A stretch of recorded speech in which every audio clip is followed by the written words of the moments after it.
우리 다 같이 일어나셔서 하나님의 말씀 같이 봉독하도록 하겠습니다.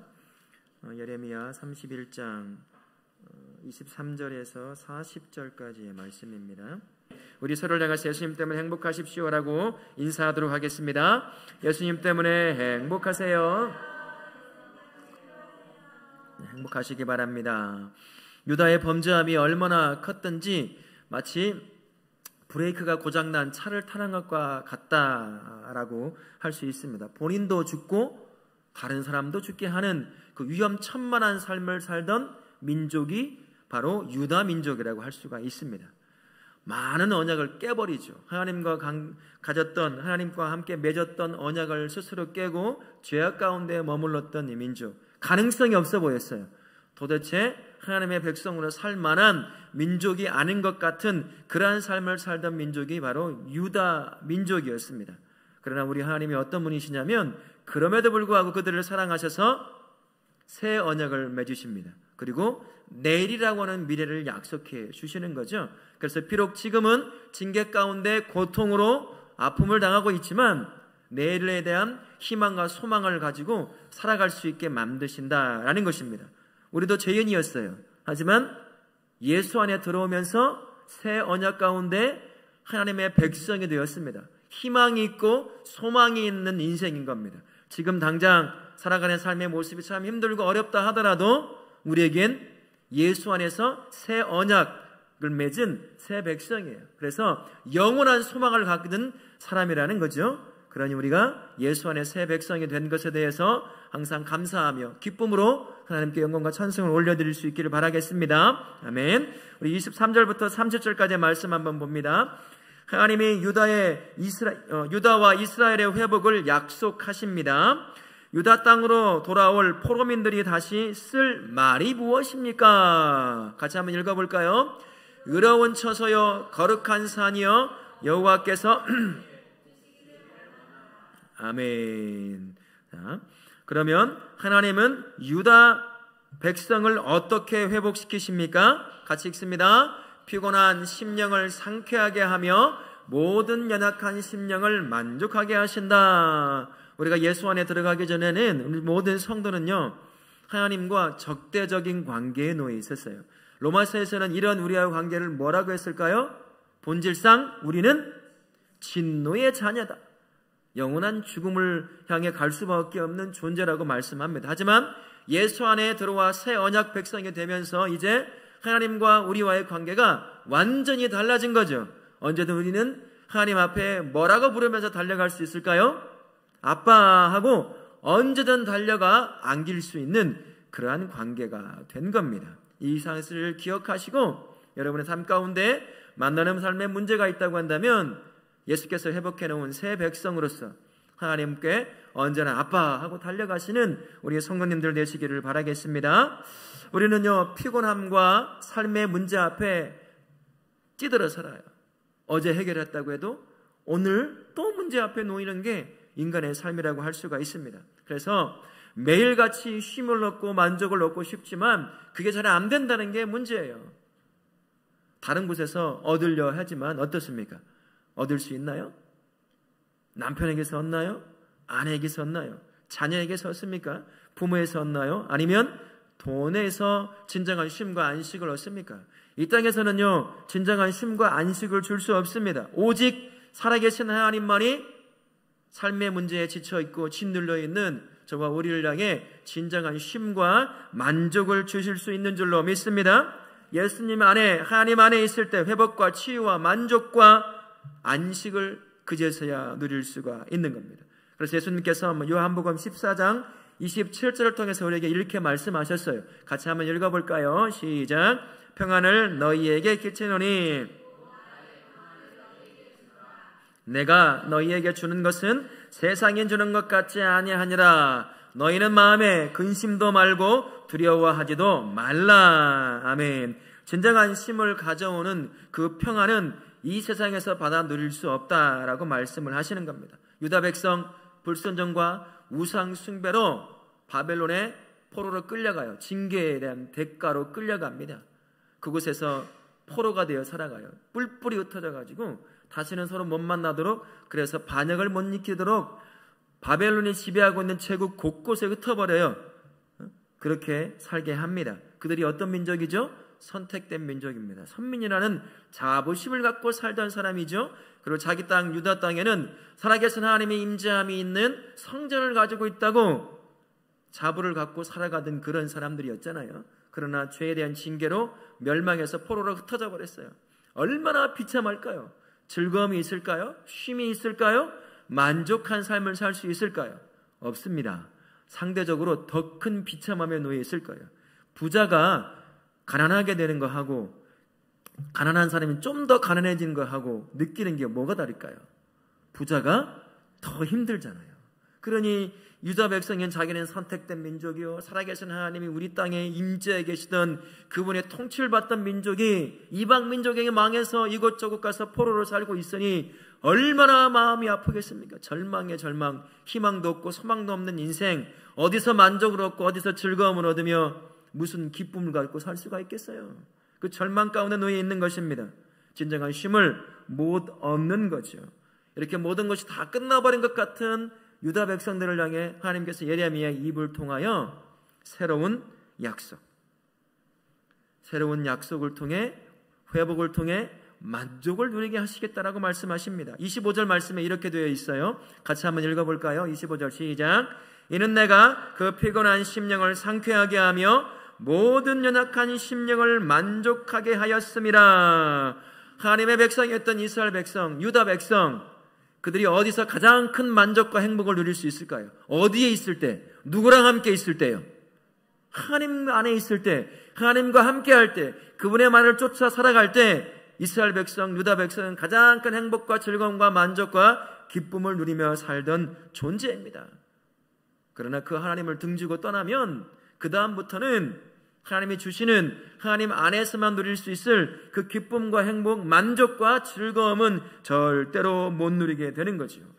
하나님의 백성은 하나님 안에 있을 때 그 행복과 만족을 누릴 수 있게 되는 것이지요. 그러니 이스라엘 백성뿐만 아니라 하나님의 백성도 마찬가지예요. 자, 하나님의 형상으로 만들어진 자가 어디에서 만족을 얻겠습니까? 내 안에 나를 만드신 하나님의 형상이 회복될 때예요. 어느 때 회복되죠? 하나님 앞에 나아갈 때입니다. 하나님 앞에 거할 때죠. 그때 내 안에 죄로 망가져버리는 하나님의 형상이 회복되어지면서 그 회복되어짐에 주는 진정한 만족과 기쁨과 행복을 누리며 살 수 있는 거예요. 우리는 경험 삼아 다 알아요. 다 오늘도 아마 경험해 보신 거예요. 점심 맛있는 거 드셨죠? 직장 생활 하시는 분들은 어떻습니까? 맛집을 찾아갔는지도 모르겠어요. 지금도 그 맛이 남아있나요? 그때 먹고 되돌아서면 사라져요. 그때는 정말 정말 좋더라. 내일쯤 되면 어떨까요? 그 입맛이 기억이 나나요? 가져본 거 다 가져보고 가볼 거 다 가보고 소유할 거 소유해보지만 그때뿐이잖아요. 잠시 뿐입니다. 그때 만족하는 것 같은데 돌아서 나가면 또 만족을 못 누려요. 그게 우리가 경험을 통해서 다 알고 있는 겁니다. 이게 우리의 인생이에요. 하나님의 형상으로 만들어진 사람은 누구 안에서만 진정한 만족과 기쁨과 행복을 누릴 수 있습니까? 하나님 안에서만 그렇다는 거예요. 그래서 시편 75편 25절과 26절에 시편 저자가 이렇게 노래하고 있는 겁니다. 같이 한번 읽겠습니다. 하늘에서는 주 외에 누가 내게 있으리요?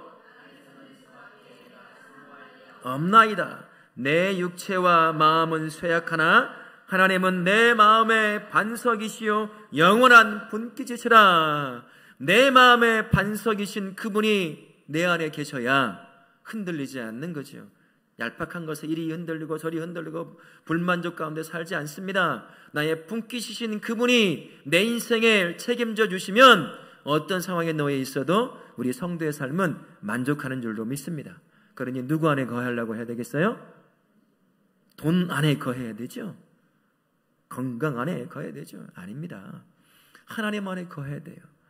그분 안에 거할 때만 성도가 가장 큰 기쁨과 행복과 즐거움을 맛볼 수 있는 줄로 믿습니다. 아멘. 우리 31절부터 40절까지 말씀 한번 보겠습니다. 하나님이 이스라엘과 새 언약을 맺겠다고 약속을 하셨어요. 그러면 하나님이 새 언약을 준비한 이유가 있습니다. 우리 같이 한번 읽어보겠습니다. 시작.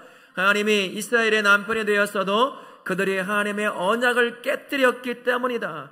남자와 여자가 만나 부부의 연을 맺어요. 한 몸이 됩니다. 그러나 한쪽이 배반을 하는 거죠. 배신을 하는 거죠. 유다 민족, 이스라엘 민족이 하나님과 언약 관계에서 마치 부부와 관계처럼 그런 관계를 맺었음에도 불구하고 바람을 피는 거예요. 다른 우상을 섬기는 거죠. 다른 나라를 섬기는 거예요. 그래서 하나님이 다시 한번 다 이것을 깨버리고 새로운 언약을 만드셔야 했던 것입니다. 또한 하나님이 이스라엘과 맺을 새 언약의 특징이 뭐라고 되어 있어요? 같이 한번 읽을까요? 하나님의 법을 그들 속에 두고 그들의 마음에 기록하여 나는 그들의 하나님이 되고 그들은 내 백성이 될 거라.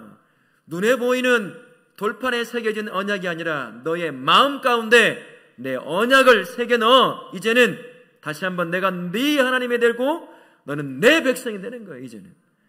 근데 그 하나님의 나라의 기간이 며칠이라고 합니까? 새롭게 세워질 하나님의 도성의 존속 기간을 뭐라고 말합니까? 같이 한번 읽어볼까요? 영원히 다시는 뽑거나 전복하지 못한다. 하나님의 나라가 이제는 지금처럼 이스라엘이 망해서 성전도 민족도 흩어지고 포로가 되어 없는 민족처럼 되어지는 것이 아니라 이제 새 언약 가운데서는 영원한 민족, 영원한 나라로 세워지게 될 거라고 그렇게 말씀하시는 겁니다. 성도도 마찬가지죠. 새 언약 안에, 예수라고 하는 새 언약 안에서 하나님의 백성이 되었어요. 영원한 하나님의 백성이 된 겁니다. 누구도 뽑을 수도 없고 누구도 지옥의 길로 끌어갈 수도 없는 존귀한 존재가 된 거죠. 그렇다고 한다면 새 언약 안에서 하나님의 백성이 되었으니 누구답게 살아야 되겠어요? 새 백성답게 살아야 되는 거죠. 이것저것 아무것도 아닌 우상과 같은 것을 쫓아 살면 안 된다는 것입니다. 새 언약 안에 들어왔으면 새 언약을 이끌어 가시는 하나님을 붙잡고 사는 존재가 성도라는 사실을 기억하며 사실 수 있길 바라겠습니다. 이스라엘요, 하나님과의 관계 가운데서 언약을 완전히 깨버립니다. 부부관계 가운데서 완전히 바람을 피고 등돌아 서버린 거죠. 그 상황 가운데 하나님께서 그걸 그냥 내버려 두지 않으십니다. 그들을 위해서 새 언약을 준비해 놓으셔요. 영원히 포기하지 않는 하나님의 사랑 가운데 이루어지는 그러한 언약입니다. 그래서 하나님의 사랑은 자기 백성의 어리석음을 항상 뛰어넘어 있어요. 덮어요. 하나님의 사랑, 그 사랑 가운데 맺어지는 언약은 그 인간의 어리석음과 죄로도 절대로 파괴할 수 없다는 그 말을 하고 있는 겁니다. 하나님의 사랑이 그만큼 크다라는 말이지요. 하나님께서 예레미야를 통해서 끊임없이 이스라엘 백성과 유다 백성을 향해 너희들 그러면 안 된다. 우상과 죄 가운데서 벗어나야 되고 바벨론의 포로가 되어서 70년 동안 그 밑에서 준비되고 회개하고 겸비되어서 다시 하나님의 백성을 세워질 때까지 있는 것이 내가 너희들 향한 뜻이야. 그런데 계속해서 그 말을 듣지 않아요. 돌이키지 않습니다. 결국 징계 가운데 포로가 되어 바벨론 이곳 저곳에 흩어져 살아가게 되는 거죠. 그럼에도 불구하고 하나님이 새 언약을 맺으셔요. 왜 그랬을까요? 이스라엘 백성 스스로는, 유다 백성 스스로는 언약을 지킬 능력이 없어요. 언약을 기억해낼 능력도 없습니다. 그러니 누가 움직이셔야 되겠어요? 이 아이가 아무것도 못해요. 누가 움직여야 돼요? 부모가 움직여야 돼요. 이 젖먹이 아기, 너 이 녀석 왜 밥 안 먹어? 아무리 옆에서 소리 지르고 해봐야 됩니까? 능력이 없어서 안 되잖아요. 누가 움직여요? 엄마가 움직여 젖병을 들고 입에 넣어줘야 먹을 수 있는 것처럼 이스라엘 백성 아무리 예레미야를 통해서 선지자를 통해서 얘기해도 돌이킬 능력이 없는 거예요. 그러니 하나님이 직접 손과 발을 움직여 새 언약을 만드실 수밖에 없었던 겁니다. 32절에 33절에 뭐라고 말씀하십니까? 같이 한번 읽어볼까요? 나는 그들의 하나님이 되고 그들은 내 백성이 될 것. 이게 바로 새 언약입니다. 더 이상 변하지 않는 관계. 나는 이제 너를 떠나지 않는 하나님이 되고 너는 나와 함께 떠날 수 없는 내 백성이 되는 관계. 그 새 언약을 하나님께서 직접 나서서 만드시는 겁니다. 이게 바로 하나님의 우리 모든 죄를 덮는 사랑이라고 할 수가 있는 거예요. 모든 것을 다 엎을 수 있을 만큼, 새롭게 만들 수 있을 만큼 강력한 사랑이 새 언약을 만들어 영원한 죽음이 아니라 영원한 생명으로 이끌어 가시게 되는 거예요. 새 언약을 만드실 만큼 강력한 하나님의 사랑은요, 지금도 우리를 향해 변함없이 주어지고 있는 줄로 믿습니다. 우리가 바로 그 사랑을 여전히 누리고 있어요. 예레미야 시대에는요, 하나님이 주신 이 언약이 불완전했습니다. 그래서 결국에는 이스라엘 민족이 완전히 멸망해서 지구 곳곳에 흩어져 살아가게 돼요. 마치 이스라엘 민족, 유다 민족은 더 이상 존재하지 않는 민족처럼 400여 년 동안 완전히 사라져 버리게 돼요. 그리고 400년 지난 뒤에 한 선지자 세례 요한을 통해서 새 시대가 왔음을 그의 입을 통해 선포하며 새로운 시대, 예수님의 시대가 도래하는 것으로 시작하게 되는 거죠. 그렇게 불완전했지만 지금 우리 시대 예수를 믿고 있는 저와 우리는요, 이 언약이 완전한 언약이라고 할 수가 있습니다. 왜 그럴까요? 이 새 언약에는 예수 그리스도의 속죄함이 있을 뿐만 아니라 그 구원함이 한 성도 안에서 끝까지 성취되고 이루어질 수 있도록 성령 하나님이 동행해 주시기 때문이다라는 겁니다. 우리는 부족해요. 우리는 할 수가 없습니다. 새 언약 안에 들어와도 우리는 스스로 구원을 이룰 수가 없지만 전능하신 성령 하나님이 구원받은 저와 함께 하시면서 그 구원을 완성하도록 이끌어 가시기에 예수 안에서 새 언약 가운데 세워진 저와 우리는 완전한 새 언약에 세워진 것이다 라고 할 수가 있습니다. 다른 말로 하면 예수 안에 있는 우리 모든 신분의 완벽한 변화가 일어난 거예요. 베드로 전서 2장 9절과 10절에 뭐라고 되는지 같이 한번 읽어볼까요? 시작. 그러나 너희는 택하신 족속이요 그의 소유된 백성이니 이는 너희를 어두운 데서 불러내어 그의 기이한 빛에 들어가게 하시니 아름다운 덕을 선포하게 하려 하심이라. 너희가 전에는 백성이 아니더니 이제는 하나님의 백성이요 전에는 긍휼을 얻지 못하였더니 이제는 긍휼을 얻은 자니라. 아멘. 예수님 안에서요, 그 새 언약이라고 할 수 있어요. 예수님 안에서 신분의 완벽한 변화가 일어난 거예요. 본질상 진노의 자녀, 지옥의 자녀, 죽음의 자녀였던 사단의 자녀였던 저와 우리가 새 언약 가운데 예수 안에서 무엇이 되었다고 말씀합니까? 택하신 족속이 되고 왕같은 제사장들이 되고 거룩한 나라가 되었고 그 하나님의 소유된 백성이 되었다. 완벽한 신분의 변화가 일어난 거예요. 그와 함께 우리 삶도 변화가 일어나게 되는 거죠. 새 언약 안에 살아가는 하나님의 백성의 삶의 변화가 일어나기 시작을 하는 겁니다. 근데 우리는 연약해 여전히 내 안에 여전히 죄성을 품고 있어요. 그래서 새 신분을 얻었음에도 여러분 왕같은 제사장으로 살아오셨습니까? 오늘까지? 거룩한 백성으로 살아오셨어요? 하나님의 소유된 백성처럼 사셨습니까? 저는 잘 안 되더라고요. 이 안에 있는 죄성이 끊임없이 저로 하여금 하나님의 새로운 신분 안에 변화된 백성의 삶의 모습을 살지 못하게 만들어요. 계속 유혹하고 계속 하나님이 원하지 않는 이 땅의 삶, 옛 자아의 삶을 살아가도록 계속 유혹하는 유혹 가운데 놓여 있는 것이 저의 삶이었습니다. 여러분의 삶은 어떤지 모르겠습니다. 그래서 그 삶을 살도록 새 언약 가운데서 변화된 새 신분 가운데 살도록 누가 동행해 주신다고요? 성령 하나님이 우리와 동행해 주시는 거예요. 성령 하나님이 나와 동행하시면서 지혜가 되어 주십니다. 왜 지혜가 되어 주실까요? 눈 좀 크게 한번 떠보세요. 직장 생활하고 나면 피곤한지 알지만 그래도 하나님을 예배하는 날이니 듣는 날이 눈을 뜨고 들으세요. 지혜가 되어서요, 선과 악을 구별하게 해주셔요. 그리고 하나님의 뜻, 수많은 소리들이 들려와요. 내 귀 속에, 내 마음 속에 얼마나 많은 소리가 들려옵니까? 마치 하나님의 소리처럼 그렇게 그럴싸하게 내 마음을 흔들어대고 내 생각을 흔들어대고 내 삶의 방향을 바꿔놓는 소리들이 많잖아요. 그 중에 하나님의 뜻을 분별하도록 성령 하나님이 함께 해주시는 거예요. 뭘로요? 지혜로 보게 하십니다. 깨닫게 하셔요. 그리고 성령 하나님께서 능력으로 함께 하십니다. 깨닫는 건 할 수 있을지 모르겠어요. 그러나 깨달은 선을, 하나님께서 원하시는 하나님의 뜻을 알면서도 못하는 게 성도예요. 순종하지 못합니다. 왜 그럴까요? 능력이 없어서예요. 우리 머리로 많이 알고 있잖아요.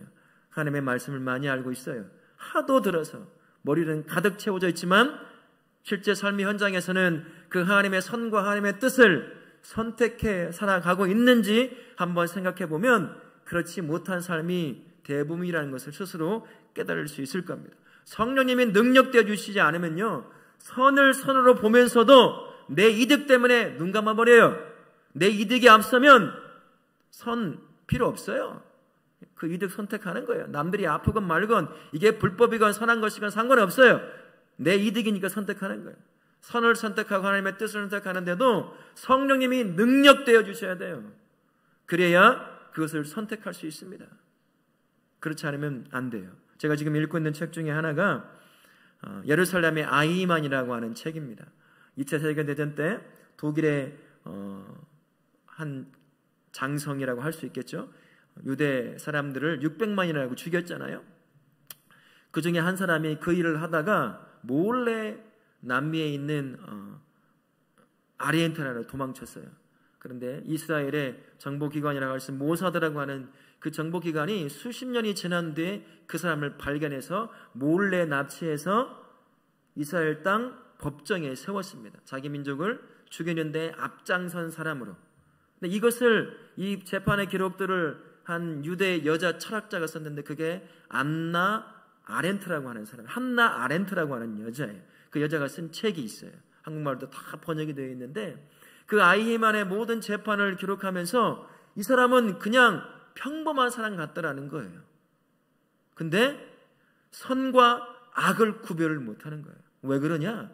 그 시대에, 히틀러가 지배하던 그 시대에 자기의 이득, 자기의 지위, 자기가 얻을 수 있는 것들, 그것들을 얻다 보니까 사람을 죽이는 것이 악한 것인지를 구별을 못하더라는 거예요.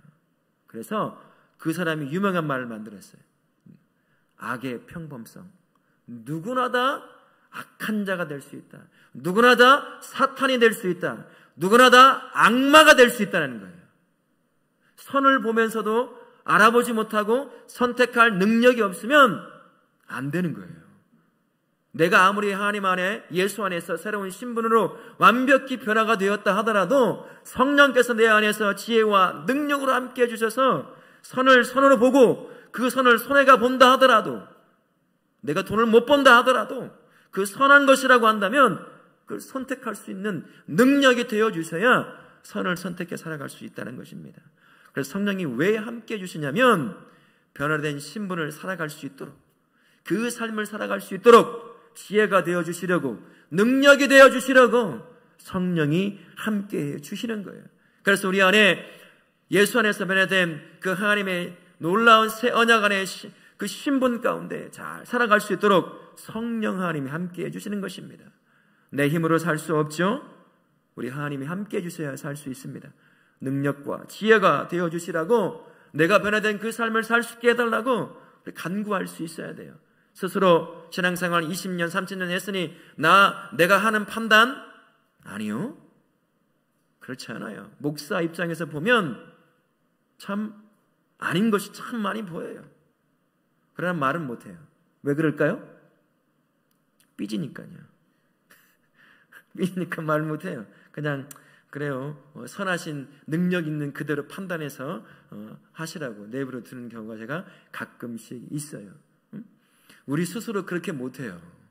목사인 저도 그럴까요? 전혀 못합니다. 분간이 안 될 때도 있어요. 그때 누가 지혜가 되어주시냐면, 그리고 능력이 되어주시냐면 성령님이 지혜가 되어주시고 능력이 되어주세요. 하도 무능력하면 환경을 바꾸고 사건을 만들어서라도 그 길을 가게 만드셔요. 그러니까 성도가 예수 안에서 변화된 그 신분을 갖고 있는 성도가 그 신분을 살아내려고 한다면 누구를 의지해야 됩니까? 성령 하나님의 그 지혜와 능력을 간구해야 해요. 그러면 성령께서 우리의 삶을 인도해 가실 것입니다. 다시 우리가 삶이간의 삶의 현장으로 나아가야 돼요. 우리 예수 안에 새 언약 가운데 완전히 달라진 신분을 갖고 있습니다. 여러분, 그 신분이 얼마나 고귀한 신분인가요? 근데 얼마나 우리가 쉽게 그 신분을 포기하고 옛 자아의 모습, 죄를 쫓던 그 모습 그대로 살아가고 있습니까? 알아요. 내 힘으로 안 되더라고요. 그러니까 성령님이 함께 해주신다고 하잖아요. 그분을 붙잡아야죠. 그분의 지혜를 의지해야죠. 내 신앙 경력 가지고 안 돼요. 다 넘어집니다. 성령님이 붙잡아 주셔야 돼요. 성령 하나님이 지혜가 되어 주셔야 눈이 열려서 보아요. 그리고 내 능력 되어 주셔야 선한 그 길, 하나님이 기뻐하시는 그 길, 세상에 뭐라고 한다고 하더라도 그 길을 선택할 능력이 생겨요. 그래서 오늘도 그렇고 내일도 그렇고 하나님께서 예수 안에서 변화시키신 그 새로운 신분의 삶을 살아갈 수 있게 만드시는 것입니다. 그러니 여러분 기도하실 때 하나님, 성령 하나님은 내 능력과 지혜가 되어 주십시오. 새롭게 변화시키신 그 신분을, 그 삶을 살아가도록 인도해 주십시오 라고 간구하시는 우리 성도님들 되시기를 예수님의 이름으로 축원합니다. 아멘.